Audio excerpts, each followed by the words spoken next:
नमस्कार, मैं हूं पवन त्यागी।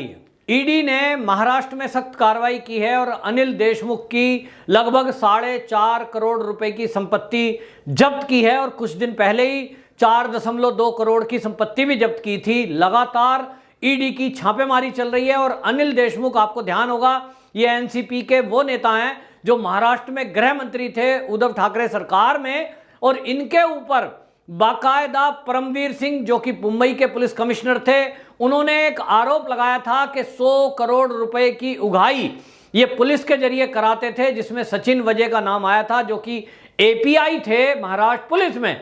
अब ये 100 करोड़ की उगाही हुई है कि नहीं, इसको लेकर तो अनिल देशमुख ने बिल्कुल मना कर दिया, जैसे कि होता भी है कि कोई अपराधी ये नहीं कहेगा कि हाँ मैंने अपराध किया। तो इन्होंने मना कर दिया, मेरे ऊपर लगाए गए आरोप सब बेकार हैं, झूठे हैं। हालांकि अब आप देखिए कि उद्धव ठाकरे सरकार में आरोप लगाने वाले परमवीर सिंह अभी भी डीजी होमगार्ड के पद पर नौकरी कर रहे हैं। उनके खिलाफ कोई कार्रवाई उद्धव ठाकरे सरकार ने नहीं की। इसका मतलब कहीं ना कहीं परमवीर सिंह के द्वारा लगाए गए आरोपों में दम है, वरना उद्धव ठाकरे सरकार वो सरकार है जो घरों में जाके शिव सैनिक पीट देते हैं अगर कोई उनके ऊपर सवाल उठाए। वही जरा जरा सी बात में अर्नब गोस्वामी जैसे लोगों को जेल में डाल देना, वो इस परमवीर सिंह को क्यों छोड़े हुए है, इससे पता लगता है कि पूरी जड़ें, पूरी गुप्त बातें, लेन देन, सौदेबाजी जितनी भी हुई है इस उद्धव ठाकरे सरकार की, शायद परमवीर सिंह के पास इनका कच्चा चिट्ठा है। इसलिए परमवीर सिंह के खिलाफ कोई कार्रवाई नहीं हुई है और इस्तीफा देना पड़ा तो अनिल देशमुख को। अब अनिल देशमुख जब मना कर रहे हैं, मेरा इस संपत्ति से कोई लेना देना नहीं, सचिन वजे झूठ बोल रहे हैं, ये परमवीर सिंह झूठे आरोप लगा रहे हैं, मैं तो बिल्कुल दूध का धिला हूं, मैं तो पाक साफ हूं। अब इसको कौन सिद्ध करेगा कि ये जो अनिल देशमुख है ये वाकई में निर्दोष है कि नहीं? और इसीलिए ईडी सारी संपत्तियों को खंगाल रही है। तो हाल फिलहाल ईडी ने यह तय कर लिया है कि इनके नाम पे जितनी भी संपत्तियां हैं उनको जब्त किया जाता है। हालांकि ईडी के सूत्रों का कहना यह है कि कागजों में जो 4 करोड़ दिखाई दे रहा है इसकी कीमत कई गुना ज्यादा है। मतलब यह कीमत 100 करोड़ से भी ऊपर की हो सकती है, 400 करोड़ भी हो सकती है। इसका अभी कागजों को देखकर आकलन किया जा रहा है कि जो ये संपत्ति पेपर्स में केवल 4.5 करोड़ की दिखाई दे रही है, एक्चुअल मार्केट वैल्यू इसकी क्या है। ऐसा माना जा रहा है कि 400 करोड़ की चीज को ओनली 4 करोड़ दिखाकर ये जो अनिल देशमुख है या और भी कोई इस तरह के घपले करते हैं, इन्होंने एक तरफ सरकार को चूना लगाया है जो उन दस्तावेजों के खरीद फरोख्त में जो रजिस्ट्रियां हुई हैं उसमें स्टांप ड्यूटी बचाने के लिए भी ये किया गया है। दूसरी तरफ बड़ा घोटाला लोगों की नजरों से छुपाने के लिए, क्योंकि 400 करोड़ रुपया अगर कोई चीज अनिल देशमुख खरीदते, प्रॉपर्टी खरीदते, तो वो नजरों में आ सकता था। और 4 करोड़ को देखकर लोगों ने सोचा होगा मंत्री जी हैं भाई, 4 करोड़ तो आ ही गए होंगे, और इस तरह से ये धोखा दे रहे हैं सरकार और पब्लिक को। तो अब इनको जवाब देना पड़ेगा कि अभी तक जो करोड़ों रुपए ईडी ने जब्त किए हैं जिसमें संपत्ति में अनिल देशमुख का नाम है, तो अब ईडी पूछेगी कि आप बताइए ये पैसा आपके पास आया कहां से।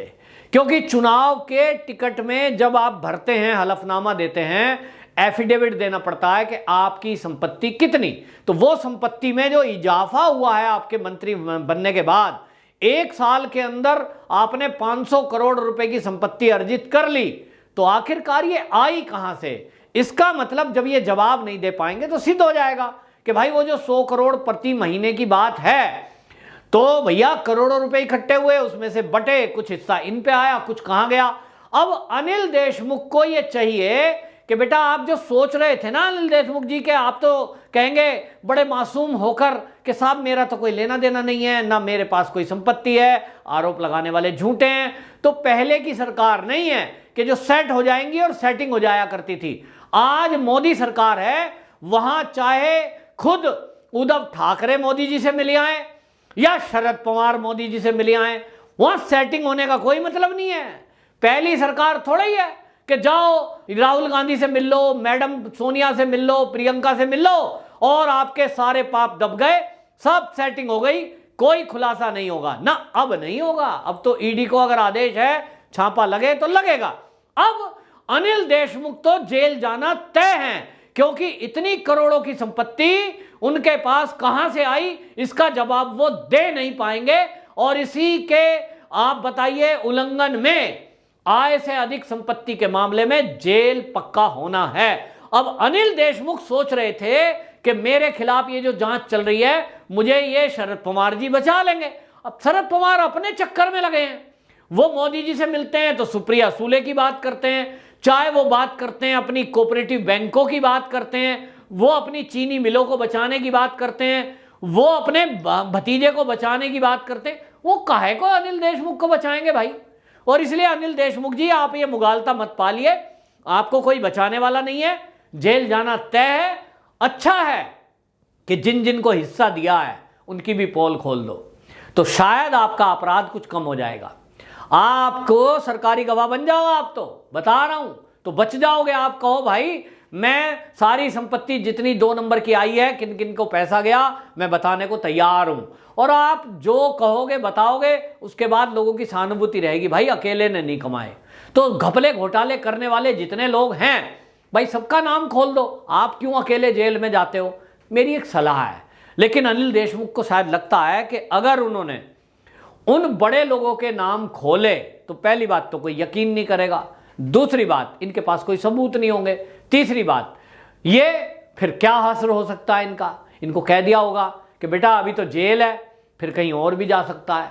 तो हो सकता है अंदर की बातें हैं, अनिल देशमुख ज़्यादा जानते हैं कि एनसीपी के लीडरों का क्या रोल है, कैसे वो काम करते हैं और शिवसेना कैसे काम करती है, उनको पता होगा। और इसलिए शायद वो सारे आरोप चुपचाप सहन कर रहे हैं। ये बात अलग है कि उनको लग रहा था कि सुप्रीम कोर्ट उनको बचा देगी, सुप्रीम कोर्ट में गए थे, उन्होंने कहा साहब ईडी की कार्रवाई रोक दो। अब कानून में कहाँ लिखा है कि एक चोर चोरी करे और वो एप्लीकेशन दे कोर्ट में कि साहब पुलिस को रोक दो, तो पुलिस कोर्ट कहेगी पुलिस आप चोर को मत पकड़ो? ऐसा होता है कहीं? अरे भैया कोर्ट में एप्लीकेशन लगा रहे हो, ईडी की कार्रवाई क्यों रुकवा रहे हो? अगर आपने 2 नंबर से पैसे नहीं कमाए, आपकी ईमानदारी की कमाई है, तो फिर ईडी जबरदस्ती थोड़ा ही आपके नाम पे कोई पेपर दिखा देगी। जांच होगी, कोर्ट में केस जाएगा और कोर्ट में अब संपत्ति अगर किसी और के नाम है, आपके नाम नहीं है, वो जज साहब भी तो देखेंगे कि ईडी जो केस लाई है इसमें कितना दम है। तो आप परेशान क्यों हो? आप परेशान इसलिए हो क्योंकि वास्तव में आपने जो करोड़ों रुपए अर्जित किए हैं, मैं करोड़ कह रहा हूं, अरबों हो गया, आप तो अरबों रुपए जो इकट्ठे किए गए हैं वो निश्चित रूप से अब ये बता रहे हैं, ये उद्धव ठाकरे सरकार में बताने के लिए काफी है कि ये जो ईडी की छापेमारी हुई है, इसमें जो करोड़ों रुपए की संपत्तियां मिल रही है, अरबों रुपए की संपत्ति मिल रही है, इसका मतलब लगाए गए आरोपों में कहीं ना कहीं सच्चाई है। और जब सच्चाई है तो खाली अनिल देशमुख तक ये नहीं रहेगा मामला, इसके लिए नैतिकता अगर थोड़ी बहुत बची है तो उद्धव ठाकरे को भी इस्तीफा दे देना चाहिए। क्योंकि उद्धव ठाकरे जी आपके शासन में आपका गृह मंत्री आप ही की नाक के नीचे अरबों रुपए की संपत्ति अर्जित कर रहा है, और वो भी पुलिस के जरिए, लोगों को परेशान करके या कोरोना फैलवाने में मदद करके। कोरोना के लिए आप केंद्र को कोस रहे थे, ये नहीं मिला वो नहीं मिला। अरे आपकी सरकार में पुलिस एक एपीआई मॉल खुलवा रहा है, हॉल खुलवा रहा है, होटल खुलवा रहा है, पार्टी चलवा रहा है, पैसे ले रहा है। तो कोरोना तो इसलिए फैला। अब आपके सरकार में आपकी नाक के नीचे एक सिपाही अगर 100 करोड़ इकट्ठे कर सकता है, तो बड़े बड़े अधिकारी कितने पैसे इकट्ठे कर रहे होंगे, इसकी गुणा भाग करो तो अरबों खरबों रुपए में बैठेगा। इसका मतलब यह हुआ ये जो उद्धव ठाकरे सरकार है, ये लोगों को सुविधा कुछ नहीं दे रही, लोगों के टैक्स के पैसे को लूट खसूट करने में लगी हुई है। हर मंत्री, परिवहन मंत्री वो अपना घपला घोटाला कर रहा है, अभी उप मुख्यमंत्री अजीत पवार वो घोटाला घपला कर रहे हैं, तो आप भी लगे हुए हैं। और अभी अंदर की चीजें निकली नहीं है, पता नहीं कितने मंत्री लगे हुए हैं। अभी देखा जो आदित्य ठाकरे हैं, उनका भी पता चला कि वो साहब एमएलए के लिए, पार्षदों के लिए वो रहने के लिए घर रेनोवेट करा रहे हैं, करोड़ों रुपया ऑर्डर कर दिया। एक तरफ आप कहते हैं पैसे नहीं है, दूसरी तरफ आप पार्षदों के लिए बिल्डिंग महल बना रहे हो, वो भी करोड़ों रुपए का रेनोवेशन। तो मतलब एक आश्चर्य सोच से परे है। और ये सब घपला घोटाला चल रहा है, लूट खसूट चल रही है।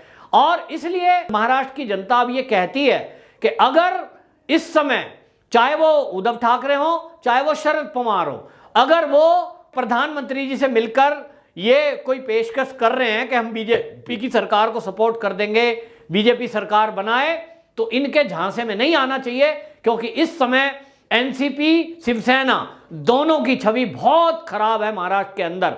और इसलिए आपको बताएं, जब ये खबर आई थी कि शरद पवार मोदी जी से मिले हैं, कहीं ना कहीं कुछ जोड़ तोड़ गठजोड़ चल रहा है, तो ऐसी खबरें आई थी अंदर से कि अब शरद पवार हो सकता है बीजेपी की सरकार महाराष्ट्र में बनवाए और वो शिवसेना से समर्थन वापस ले ले। बहुत सारे लोगों ने हमें कॉल की और बताया, कह रहे भाई इनको सलाह दो, बीजेपी अपने हाथ क्यों काटना चाहती है, इनको अच्छी इस समय ये 2-3 साल गुजारना पड़ेगा विपक्ष में, लेकिन अभी फिलहाल बीएमसी का चुनाव आ रहा है और उस बीएमसी के चुनाव में निश्चित रूप से क्लियर कट बीजेपी ही आएगी, क्योंकि बीजेपी की तरफ अब लोग देख रहे हैं, एनसीपी, शिवसेना और कांग्रेस को तो देख चुके। और इसलिए 24 का चुनाव हो या महाराष्ट्र का विधानसभा का चुनाव हो, दोनों चुनावों में भारतीय जनता पार्टी अपने बल पर सरकार बनाने में कामयाब होगी, और वो भी अच्छे मतों से।